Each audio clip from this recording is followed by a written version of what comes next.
Welcome back, guys, to What Is This Weapon? I'm Jonathan, and this is a Matchlock musket. We probably would have got around to one of these sooner or later, but we had an interesting collaboration opportunity recently with James over at Novum, another YouTube channel, who does a lot of film-related stuff, I think by his own phrasing, art house films. And he should be up by the time you see this, so please do check it out. He wanted us to help out with The Witch, the Robert Eggers movie, The Witch, which I very much enjoyed. And I can always tell when I'm really enjoying a film or other media because I'm not nitpicking it and annoying my wife. And I didn't do that watching The Witch. But actually, there is something fairly wrong with the main firearm-related scene in that movie. So if you want to learn what that is, head over to Novum and check that out. But it did get me thinking for our own Halloween episode that we could also talk about witches and folklore, as well as Matchlock muskets. So I'm going to try and do both in this video. Now, this is one of the Littlecote house muskets. So this is is a country house in Wiltshire, was home to this unique survival, the best collection of British Civil Wars period arms and armour anywhere. And the bulk of that was purchased by the Armouries in the 1980s, and a lot of it's on display here at Leeds. Please do come and check it out. Some of the displays evoke the displays in the country house as it was. Some of them are more conventional museum displays, and this is one of those muskets. I think it was 35 matchlocks and a smaller number of flintlocks, and they're all over the place. There's no standardization, well, to begin with, at the outset of the First English Civil War, really where the Littlecote story sort of kicks off. Although these were arms collected and stored for the garrison at Littlecote House, not necessarily going out on campaign, because Alexander Popham, whose name is on the butt of this, let's show you that now, well, his initial, AP, Colonel Alexander Popham, who was an MP in Somerset. He also owned the house, the aforementioned house, and he was a parliamentarian chap, colonel, as I've mentioned. So this belonged to him, along with all of the other firearms. As I say, mixture of matchlock and flintlock, which does reflect, well, there are a couple of trends that this reflects in the two English Civil Wars, part of the British Civil Wars overall, Wars of the Three Kingdoms, whatever you want to call them. So we're talking 1642 onwards, pretty much. So one of those is the ignition. So this is, as I say, matchlock. The flintlock was already a thing. The earlier snap hunts form with the separate striking steel and the fully developed forms of the fully developed flintlock, not necessarily fully developed, but the developed true flintlock are also in that collection and were in use at the time. The bulk of the infantry are still using matchlocks throughout those wars. Flintlocks are perhaps more elite regiments or people guarding artillery, for example, where the naked flame of the match is really not a great idea. But the bulk of the infantry are using versions of this. So we actually have a really great X-ray of a different one of these that will show you how this works. Well, give you an illustration of how the inside of this works. This one still functions, so I can show you how it dumps the burning match cord. So we'd have a long length of permanently, well, while you're fighting, permanently burning match cord, burning at both ends, blown on to keep it, to sort of fire it up, but it would always be smouldering away. Reset every time you load and fire this thing. So powder and bullet down the front. Now this one is .76 caliber.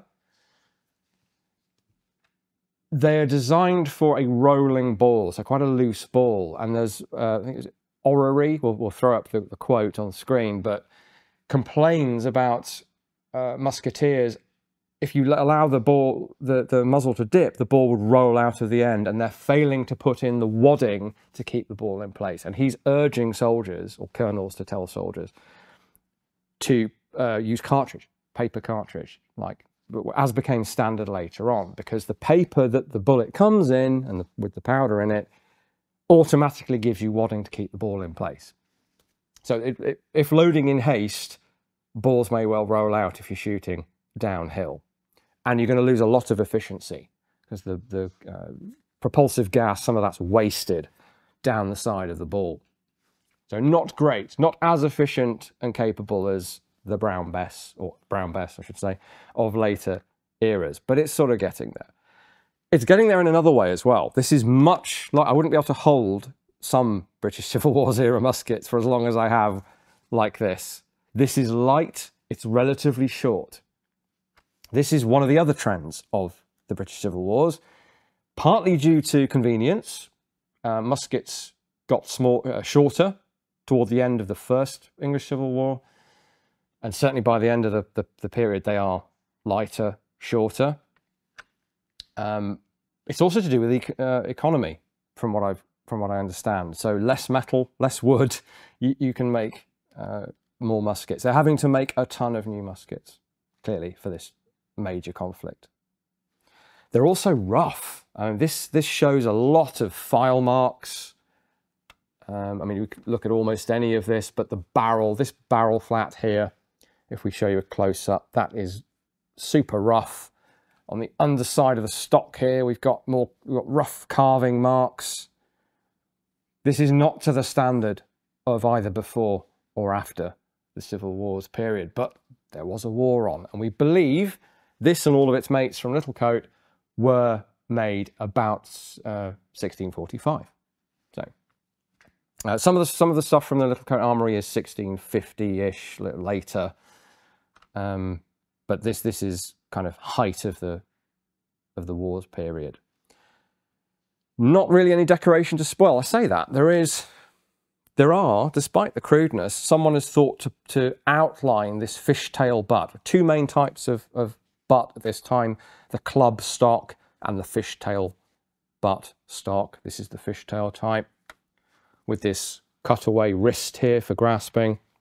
And we have these very simple lines, double lines on the end here, vertically, and then single lines. Just, it's like they couldn't let it go out the door without a little bit of embellishment, even though it's very rough. This one has suffered somewhat over the years. There's a bit of loss to the wood here, and this flash guard here, interesting that there is a flash guard, relevant to the witch scene, actually. But anyway, that is very loose and is not engaged in the barrel where it should be. Otherwise, though, this is in very good condition. I'll show you the other side while we're at it. And as you've seen, this is a trigger lock or tricker lock, where it has a proper trigger, but it's acting against spring pressure to bring the serpentine down into the pan cover, so that you can keep it primed as you move around. So you're loaded, you're primed, you just have to fit your match, test your match to make sure the throw, the angle, the length is correct. This was part of the drill. And then when you're ready, you flip open the pan and you pull the trigger again, but you're pulling it against spring pressure. It's almost like a double action pull on a revolver or something. More pressure required, might make you a little less accurate. But it's pretty good. And this system stayed in use right to the end of the Matchlock period. Now the bigger versions of this famously used a rest. The rest also enabled you to, well, somewhere to put your burning match as well. So the ones that did without the rest, a little bit more problematic. So by the end of the period, you have both still in use, the big heavy ones. So we have another one that we can show you pictures of.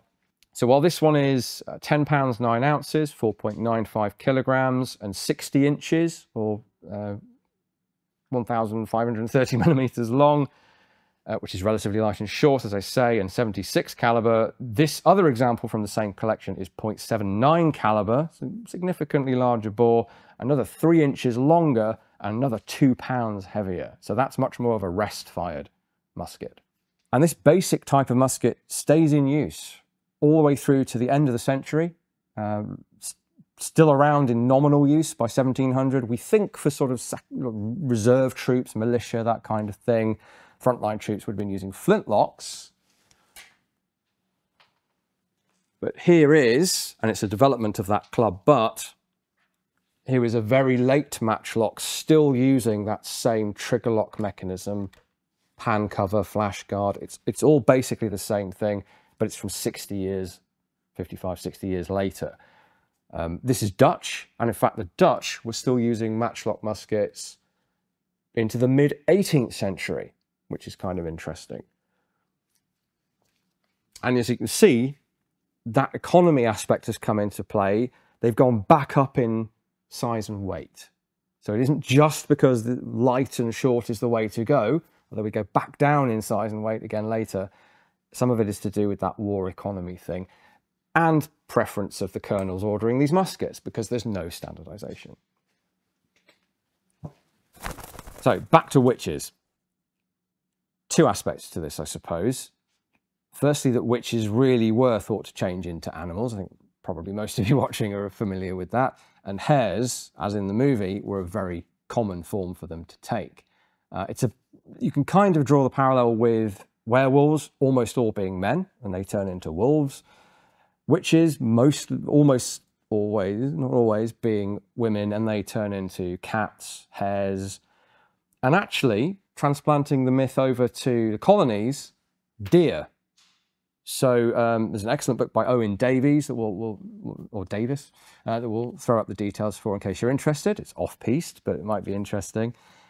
And he implies that the hare thing is a thing in the colonies, and there's no reason why it wouldn't be. These people are literally English, Scottish, Irish people that are going over for a new life in the new colonies.